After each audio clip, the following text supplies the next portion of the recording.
You guys ready? Everybody tracking? Hi, I'm Sheriff Jason Mikesell. I'm with the Teller County Sheriff's Office. Today with me, I have Congressman Jeff Crank, Commissioners Dan Williams, Eric Stone, Bob Campbell. From the city of Cripple Creek, I have Cody Schwab, the city councilman, Chief Bud Bright. From Woodland Park, I have Mayor Kelly Case. Police Chief Deisler couldn't make it today, he's been sick. City of Victor, I have Councilman Buck Hake. From ICE, I have Assistant Field Director Robert Coltrip. And here's what I wanted to talk about today. I want to talk to you about our partnership with ICE and really what that means for us and what it does. Because here's the biggest thing we found. We are dealing with foreign nationals and criminal and illegal aliens within our county. We're rural Colorado, or what people see as rural Colorado. And I'll tell you, it's just not a Denver issue. It's not just an Aurora issue. It's just not an issue for big cities. It's an issue for every small community in America right now. And I'm going to show you why and what we've done and help and work with ICE. So recently we've arrested 4 different individuals that we are investigating with ICE. One of the first one is from Venezuela, Jorge Alexander Cardona, conspiracy to commit forgery. Now what's happening is we're having titles that are being forged and brought to our clerk's office, and through the very quick and smart thinking of our county clerk and recorder, Stephanie Keys, she was able to identify that they were actually forged. Those forgeries are on Colorado state documents. It's an illegal offense to forge something in Colorado. So what I'm trying to tell you is that when you commit a crime in our county, because of our programs and our commitment to working with ICE, we are going to locate you. The second person was Jady Rondo Paez. She was also arrested for forgery and attempt to commit forgery for those same documents. We arrested a gentleman named Gregorio Gonzalez.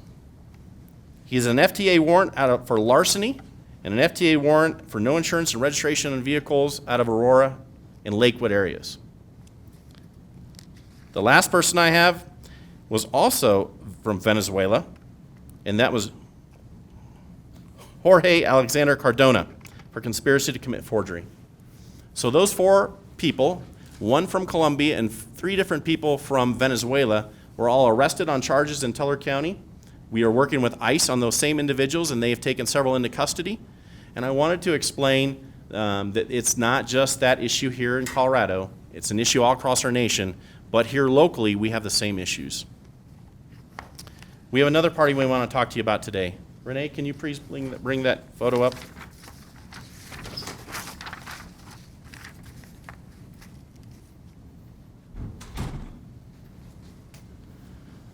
This is a picture of Luis Chavez. This gentleman is a criminal illegal alien also in the United States. He's a person of interest in a homicide that was conducted in this county, and we are attempting to locate him. In the past, without being able to work with ICE, this is a person we would not be able to locate. Because we have local charges and we do our own criminal investigations, and we need to locate this person, I'm asking the public to please let us know if you run into this person. We need to see him. We need to speak with him about a crime that was committed within this county. So he is a person of interest. So all of these parties would not be possible to deal with if it wasn't for ICE. And that's why I'm standing in front of you today to tell you that in the state of Colorado, and I know there's a lot of rhetoric at the state capitol about these people aren't doing anything wrong, we don't have these issues, we don't have a Venezuelan problem, we don't have gang issues in the state of Colorado. I'm here to tell you today that we do. And what I'd like to do is turn it over to Congressman Jeff Crank to say a few words. Well, thank you, Sheriff. I appreciate all that you're doing here and the efforts of local law enforcement all across Colorado. And I know they've been frustrated. They want to do their job. And part of their job is working with other law enforcement agencies to get bad people off the street. That's just common sense. And that's really the only way our government works, is if different branches or different levels of government work together for the good of the people. And that's really what we're asking here. Myself, Congressman Gabe Evans, and Congresswoman Lauren Boebert sent a letter to the governor the other day, asking him, because he did say in his State of the State address that he would cooperate with federal agents coming in and doing their job. And our letter just simply reminded him, that's good, we hope that that's true, but there's a little problem with that, in that there are several bills that have been passed that he signed into law that created what they like to call a sanctuary state for illegals. And we called on him to repeal that law. And I would just say this, there's one person in Colorado who could make that happen, and that's Governor Jared Polis. If Governor Jared Polis were to call today for those bills that he signed to be repealed in this legislative session, he'd have the votes of almost every Republican at the legislature, maybe every Republican, and he'd probably have half to 3/4 of the Democrats. It would happen if Governor Polis wanted it to happen. And so that's simply what we're asking, is for us to all work together to solve this problem. There's a very clear message sent in November here in Colorado and across the country. And that message was, we want the border crisis solved, we're tired of the crime, and we want it fixed. And this is an opportunity for Democrats and Republicans to come together and work together. And I'm not here to call out the governor and try and make political hay out of this. We sent a letter asking that question. We'd love to work with them. I think it would be great. And I'd stand at a press conference with Governor Polis and say that he did the right thing if he repealed those laws here in Colorado. So thank you for being here today. Commissioner Dan Williams, who's the chairman of the Teller County Commissioning Board, would like to say a few words. Thank you, Sheriff, and thank you, Congressman. It's an honor to have you here. Hey, I want to put a sharp point on it. So I'm Dan Williams, Teller County Commissioner. I'm here with Bob Campbell and Eric Stone, fellow commissioners. I happen to be the chair this year. As importantly, we have the mayors of our 3 incorporated cities, city council members, and all the chiefs of police. There is no light between us on this issue. Look, we've long talked about an urban-rural divide in Colorado. In fact, the legislature is off to running again with almost 200 bills in the first 200 days or 2 weeks. And I will tell you that we look at those things. When a city called Denver creates a sanctuary and then we begin to see a change in policy, where do you think those folks go? So look, as a reminder, 75% of Colorado is rural or frontier. Teller County is one of those. These folks, these criminals were captured less than 3 miles from my house. They were captured in the cities that are represented by the mayors and council people behind us. It's not just Teller County residents. It's a big tourist town. We've had ice castles up here with 40 to 50,000 people. We've got casinos here. It's not just urban or not just rural residents that are at risk. It's you too. And I stand and we stand next to our law enforcement and the rule of law. It is wrong to tell local officials that we can't cooperate with federal agencies. This is the United States. And by the way, this is Colorado. This is a Colorado issue. So the policies that happen in Denver with sanctuary cities have now impacted rural Colorado, and we've had enough. And so we stand with our sheriff. I agree with our congressman and with the sheriff. We need to work together on this. In a few minutes, the sheriff's going to talk to you about a bill that we've introduced, and we're going to go fight, and we're going to try to get this fixed. And look, a final message to those in Teller County and those all throughout rural Colorado. Don't take matters into your own hands. I know we're heavily armed. You know, we're excited about this. We're upset about this. We're done with this. But I'd ask you to continue to have faith in your law enforcement officials. If you see something, say something, and that includes the tourists that come up here. If it doesn't feel right, it probably isn't. Contact one of our local law enforcement people or one of the hotlines. And for those in our community, we're a small community up here. We know everyone. We've long since had a long Latino community. We've had a long community of color. Feel safe. That's not what this is. This is about illegal criminals who have known records, who are leaving the cities now in droves because they think they have sanctuary in the high country. You have, in fact, turned us back into the wild, wild west, and we know how to deal with that. So again, I really appreciate the congressman being here. I really appreciate Jason Mikesell. We stand with our law enforcement in Teller County. We'd ask the rest of Colorado and our legislators to stand with us so we can fix this problem.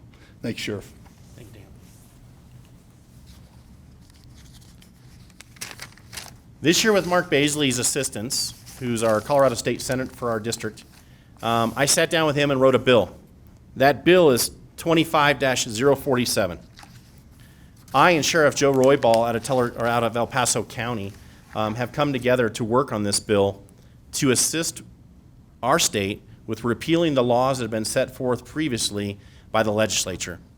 This law would then allow law enforcement to work with ICE, to be partners with ICE, to deal with the criminal illegal aliens. So I want to make it specific and understood, because what oftentimes happens is someone says, well, you're just going after those people as like stop and ask for papers, we're going to remove children, we're going to do those things. That's not the case. What we're looking at is criminal illegal aliens that are a cost on our taxpayers, a tax on our correctional facilities, that are a tax on our prosecution, and the cost to the taxpayers throughout Colorado. Some of these run over $100 million in these programs to have to hold somebody in a prison, in a parole issue, or in a state issue for all these types of charges when they should not be here and they need to be deported from our state. If you're going to commit a crime, you should not be here in this state. So what we are only dealing with is criminal illegal aliens. Last year I went to the legislature and they wanted to tell me that we have no such thing as illegal aliens. We do have illegal aliens. But what we requested was to deal with the criminal illegal aliens. I think we all wish that they would do something to change how we deal with illegal aliens coming to the U.S. and fixing some of the issues so they can be legal to work here. But the issues that we deal with as law enforcement are very specific, and that's outlined in the bill.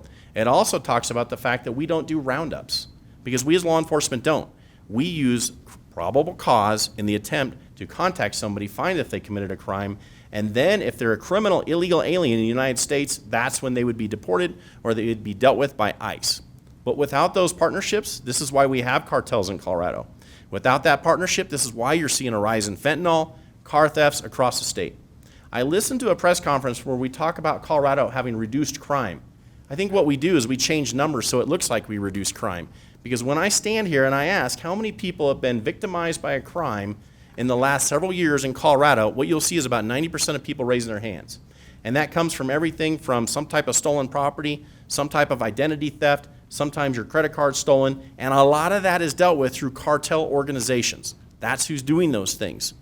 So with understanding of what we're really dealing with and how we're dealing with it, that's what causes us to be able to deal with the criminal illegal aliens. So my hope is that with this bill, 25047, we can actually get back to where Colorado makes logical decisions on dealing with criminal issues throughout Colorado, and we don't try to politicize it and create a state where we don't want to touch an illegal alien or a criminal illegal alien because of the fact that somebody may sue us, such as the ACLU or anyone else. Because I'm going to stand with you today and tell you I've been under those issues for the last 7 years and been on the point of the spear dealing with the illegal immigration issues in the state of Colorado. We have over time have told everyone that these issues were going to occur, and they have continued to occur until now when everybody has seen it because it's affecting communities so much in our state. And I'm tired of having to sit with victims and explain there's not a whole lot we can do because of these laws that have been passed in Colorado. So we ask for your assistance. We are going to build a coalition, I and Sheriff Roybal, to combat and help push this bill through. And we hope that we have many that will join us through sheriff's departments and police departments and local government officials and our citizenry throughout Colorado. So we'll have more information on that next week as I and Sheriff Roybal roll out that program. But I will tell you, we are not going to back down from a fight that allows people to be victimized in the state of Colorado, because as sheriffs, we deal with peace and order. We're here to protect our citizenry. And for laws that are brought up and forth that people don't understand what they're actually putting forward has really curtailed a lot of those things in this state. So thank you, folks. I'll answer any questions you have. So it sounds like there's a couple different charges for those 4 folks. Is there a specific location where you found them? Were they staying in like a house or an apartment or a hotel or something like that? We know that they're staying in this area. And Renee can give you more information on that, Tyler, when we're done with this. Some of that is still in our current investigation and can't be released because we have more arrests to come. So those 4 people have been arrested, or you have warrants to arrest them, but you can't because of These 4 people have been arrested. Okay. And several of them have already been transferred to ICE detentions. Sheriff, Yes, sir. piggybacking off of that, are you guys going to be conducting any more raids? Or I guess that might be the appropriate way to phrase this, but are there plans with ICE to be conducting any more raids up here in Teller County? Well, we're not doing raids. So this is part of an extension of our 287G program, which, by the way, is still well and good in this county. This Court of Appeals and the ACLU wanted to put it out that we can no longer do that. The State Court of Appeals agreed that I can have a 287G program. I still have it, and it's still well and good. And we're still violating people through those issues and giving them to ICE. So that 287G program is, again, alive and well. So yes, do I continue working with ICE on these issues? Yes. If ICE is conducting an investigation in Teller County where they need our assistance, I will gladly give our deputies for that assistance. If they request that assistance through us, they're always going to get it. They are a federal partner. At no time in the United States' history have we ever told a federal agency that we would not assist with those things until Colorado decided to do that. So just to be clear, we're going to continue to assist. And I think more and more sheriff's offices are going to be doing that. Can you just kind of describe, because there's obviously a discussion of the law that you guys are trying to put forward and the one that you've kind of been dealing with that's kind of handcuffed you here and there. I guess just kind of describe what the difference is of what this agreement has allowed you to do, what maybe these new federal policies might allow you to do, or what you might do differently in relation to still following Colorado law. Well, I think right now, we're always follow Colorado law, regardless, right? Colorado law does not stop me from doing an investigation with ICE, right? I think it was the perception of the law that did so. Now, the other side of that, though, it does stop us in holding detainers. So that means I can't hold someone and then turn them over to ICE or just a detainer. Now, once they're released, I can have ICE pick those parties up, and we can work with ICE, and we're still going to do so. On the investigation side of it, the federal law and state law both say that I can assist with those investigations, and we're going to continue assisting with those investigations. That won't stop. But there is more determination on courts, I'm sure. But I got a funny feeling a lot of this is going to be repealed here shortly.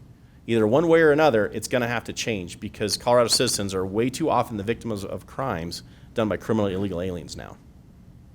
And can you just to clarify, so the man here on this poster, it's a person of interest. What was the relation to working with ICE that you were able to do that? Because you're saying this wouldn't have been possible. ICE is helping us locate that person now. Because previously, since this person is illegally in the United States, at some point I'm really not even supposed to talk to them, right? So now with their assistance, we're going to find this person. Any other questions? How is this conjunction with ICE going to work? How are you guys? Well, it's going to work well, I'll tell you that. And for those people that are coming here illegally, that don't have crimes, that are not doing the bad things, how is that kind of, or what is your message for them? I know they came in here illegally and that's a big no-no, but what's your message for them to be afraid, to not be afraid, to kind of showcase themselves, come out and be like, hey, you know what? I can answer that really easily, right? We don't care. If you don't end up in my jail and you've not done a criminal offense and you're not under investigation for a crime, I don't care. And at this point, I don't know that ICE wants to deal with that anyways. I think they're looking at criminals. We want to deal with criminals. And that's all we're asking for in this state is to be able to deal with criminals. So instead of harboring them, instead of sanctuarizing our state, let's deal with the issues that are criminal. No person should walk free from a jail in Colorado if they have sex assault charges and are from another country. And here's the other side of that. All of these laws are creating more of a victimization within people that don't talk, right? So that's the bigger issue that we're seeing. The belief was in the legislation that it would protect illegal immigrants from being charged or being deported. What it really did, they were not going to be charged or deported most likely anyways. The issue for them is that we release that criminal illegal alien back into their groups because that's who they have families with and that's who they have friendships with because that's where their cultures come from. And then they're preyed upon again, and they know not to tell us what they're doing. So that's why your sexual trafficking has become so big. That's why your fentanyl. That's why your gangs. That's why homicides like these happen. All of those issues are what we want to deal with. That's the criminal aspects. How hard is it for you guys to catch them or to find them, since some of them don't have IDs, some of them live under other names, some of them buy even pens and things like that, like Social Security? How hard is it? Oh, it's extremely hard, but that's why we have ICE. That really is that piece that joins that together. Because you got to understand, if you commit a crime here in Colorado, right, and you leave and you go to another state and we've not identified that person to ICE that this is an issue, they may be out on bond. They may be able to go victimize other states, and they don't care because they may have 2 or 3 different names, one in this state, one in this state. Because in Colorado law, we only see them for what their driver's license or the information that we have. We don't know that they violated coming across the border 3 and 4 times and had been into fentanyl distribution and those things. That's where ICE comes into play, and that's why it's so important. How many people in Colorado are tired of dealing with cartels in their counties and in their cities? How many people are dealing with the fact that they can't raise their children in an area that they used to be able to because of all the shootings and the gang issues that are cartel driven? We have a cartel problem in the state, and until we start working with ICE, we're not going to get rid of it. So I will tell you, you have to deal with it at that source, and you have to work with ICE. So you think this is going to lead into profiling? No. I don't know, it's my neighbor, and he looks a little bit Hispanic or whatever, and I'm just like, I'm gonna call the ICE just on them because this matches what you're saying, or this matches the type of person. Yep. And if not, how can people differ that? Well, it won't happen. See, in Colorado, we have laws that deal with probable cause and contacts for reasons, right? In this law that I'm just talking about, we're going to give you a copy of this. It basically talks about that the only reason we are able to contact you as state law enforcement officers is because we have probable cause to do so. So unless you steal a car, unless you commit domestic violence, unless you do those things, we're not going to know. That's why we're going to come for you, right? Now, once we identify those factors, and you're not from here, and you're here illegally, and you've done criminal activity, and you become a criminal illegal alien, that's when we're going to deal with you. The whole profiling thing doesn't happen in law enforcement anymore. We have so many things set against it and policies to stop those things. A lot of people like to throw that out there because they want to say, oh, law enforcement is bad because you're profiling. No, you've committed a crime. That's what we deal with. It's probable cause. And that's why we're out there. Yeah, Tom. Clarification, and then just one final question is, so just to go off the answer you gave me before, in terms of following the laws you say you always had, so are you or are you not prepared to detain any people on behalf of ICE? If it's for a criminal investigation in Colorado and we arrest them for a charge, that's when we detain. For us. And then they go through our 287G program that identifies somebody that's here illegally, criminally, and that ICE wants those people. So, and then they detain those people. You said you have, Sorry, this is my one other, is, as far as, and this may be more of a ICE question since you're the one that maybe handles deportations. Should a deportation happen for, for example, maybe a person sentenced on a murder case that is serving, as a state sentence or is in the process of getting a sentence? That's an ICE question. I'll tell you quite honestly, though, why do we want to keep paying for somebody in our prisons that have done something here? Why don't we want to send them back to those countries and make them pay for it? Venezuela released a lot of their inmates to come to the United States. Guess what we're dealing with? You're dealing with criminals, right? So why do we need to continue doing that? Yes, ma'am. yeah, you said you had a difference in perception in Colorado law currently on cooperation with ICE. What is that difference in perception? Well, I think there's perceptions by some law enforcement organizations that as soon as they touch an illegal alien or a criminal illegal alien, they're going to be sued, right? Because the ACLU sent out a threatening letter to all the sheriffs basically saying, we sued Teller County, so we'll sue you if you deal with this. Because they're worried. Because if all of Colorado law enforcement start arresting people like they should be, it's really going to create havoc for them because those laws are going to be overturned very quickly. And they're the ones that got those in place because I was doing these things, right? So it will change. Would you support, at some point, if it was possible, the detention of people for ICE in your facilities? Yes, if it's legal, we are going to do it, yes. Because if I would release those and not follow those detainers, I'm releasing somebody back into those same communities and organizations that the United States of America wants because they're saying there's a reason for them. What happens if that person goes out and blows something up tomorrow or commits a heinous act somewhere? Who's that on? Right? It's on the sheriff that released him. Or it's on our government officials for allowing it. So some of these things, like the homicide suspects or the issues with rapes that you've seen in the news, whose fault really is that? I would venture a guess that it's actually the people that passed those laws and that have created this for the United States.